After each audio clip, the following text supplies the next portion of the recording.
ایک بھائی نے کہا کہ میں نے اپنی بیوی کو میسج کیا، یوں ٹائپ کیا 1 طلاق،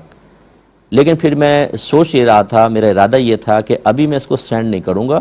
بعد میں سینڈ کروں گا، جب بعد میں سینڈ کروں گا تو میں اس کو طلاق دوں گا یا طلاق کا ارادہ کروں گا، تو کیا یہ میرے لکھتے ہی طلاق واقع ہوئی یا نہیں ہوئی؟ دیکھیں، پہلی بات تو یہ ہے کہ طلاق جب انسان دیتا ہے تو ثابت ہونا چاہیے کہ یہ اپنی بیوی کو دے رہا ہے،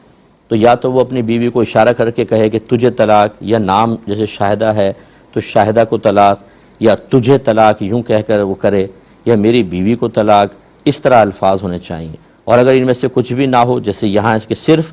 1 طلاق یوں کیا، تو پھر ہم اگر شوہر سے پوچھیں گے کہ یہ کس کو دینے کا ارادہ ہے، وہ اقرار کر لے کہ ہاں میں نے بیوی کو دینے کا ارادہ کیا ہے، تو طلاق واقع ہوتی ہے۔ ایک تو میں نے اس لیے وضاحت کر دی کہ اس میں بظاہر نسبت نہیں ہے، لیکن شوہر نے اپنی بیوی کے لیے ہی الفاظ لکھے ہیں، کیونکہ خود وہ کہہ رہے ہیں کہ بعد میں میرا ارادہ تھا کہ میں طلاق دے دوں گا۔ تو لہٰذا یاد رکھیے کہ جب بیوی کو طلاق دینے کے ارادے سے لفظ لکھے تو جیسے ہی لکھیں گے یا لکھوائیں گے طلاق واقع ہو جائے گی۔ اب ہمارے یہاں خرابی ہوتا ہے کہ ہم دین سیکھتے نہیں ہیں۔ بہت ہی کم ایسے ہوں گے جو مجھے بھائی بہن سن رہے ہیں جو میرڈ ہیں کہ آپ نے شادی سے پہلے حقوق زوجین کورس کیا ہو، طلاق کے مسائل سیکھے ہوں۔ کتنی مرتبہ شوہر غصے میں آ کر الفاظ ادا کرتے ہیں، اس سے نکاح ختم ہو جاتا ہے، لیکن پتہ ہی نہیں 20 سال سے ساتھ رہ رہے ہیں، گناہ ہو رہا ہے گھر کے اندر، بے برکتیاں اسی وجہ سے پیدا ہو رہی ہیں، لیکن پتہ ہی نہیں تھا، کیونکہ پتہ ہی نہیں ہے، معلوم ہی نہیں ہے کن چیزوں سے نکاح ٹوٹتا ہے، کن سے نہیں ٹوٹتا ہے، سیکھا ہی نہیں ہے۔ تو اس لیے ایک تو سیکھنا چاہیے، اور جب نہیں سیکھا تو پھر آدمی اپنے ذہن سے فتوے لے رہا ہوتا ہے، جیسے ان بھائی نے لیا۔ اب ان سے اگر میں دائرہ ادب میں رہ کے پوچھوں کہ آپ کو کس نے یہ کہا تھا کہ لکھنے سے نہیں ہوتی، جب آپ لکھ بھی دیں گے، ارادہ کریں گے کہ اب میں طلاق دے دوں گا تو ہوگی، یہ آپ نے کس سے پوچھا تھا؟ کسی سے بھی نہیں پوچھا۔ اگر پوچھا ہوتا اور اس کا جواب مل گیا ہوتا اور ان کی مرضی کے موافق ہوتا تو پھر مجھ سے پوچھنے کی ضرورت کیا تھی؟ اس کا مطلب ہے خود ہی لکھا، خود ہی ایک فیصلہ کر لیا، اپنے ذہن سے فتویٰ لیا، اس پہ عمل بھی کر لیا، لیکن اب خود بدھ ہوئی تو کہ چلو مفتی صاحب سے پوچھ لیں۔ یہ میجر مسٹیک ہے۔ میں اپنے تمام دیکھنے والوں کو مزید یہ کہتا ہوں کہ ایک تو اپنے ذہن سے فتویٰ نہ لیں۔ آپ ABC آپ نے سیکھی نہیں ہوتی، پھر آپ کا ذہن آپ کو درست مشورہ کیسے دے سکتا ہے؟ دوسری بات یہ ہے کہ طلاق جیسے سینسٹیو مسئلے کے لیے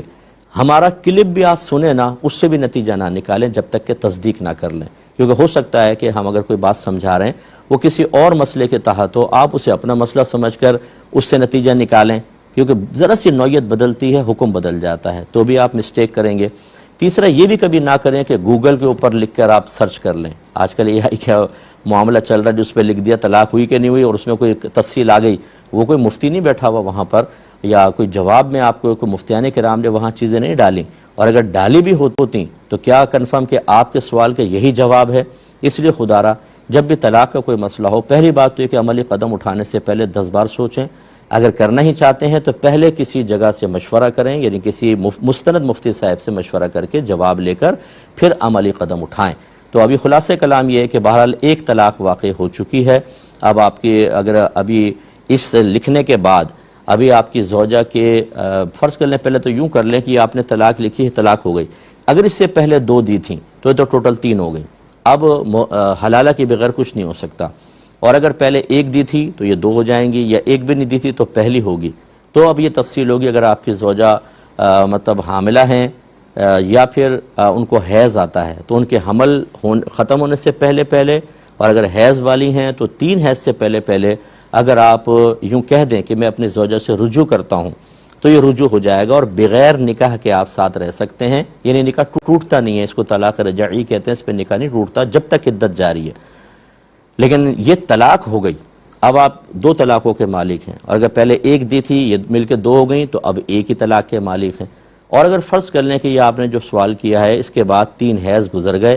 یا اگر آپ کی زوجہ حاملہ تھیں تو بچہ پیدا ہو گیا تو عدت گزر گئی، اب اگر آپ بیوی سے دوبارہ رجوع کرنا چاہتے ہیں تو جدید نکاح کرنا پڑے گا اور نیا مہر مقرر ہوگا، ورنہ آپ رجوع نہیں کر سکتے۔ امید ہے کہ آپ بات سمجھ گئے ہوں گے۔ مختصر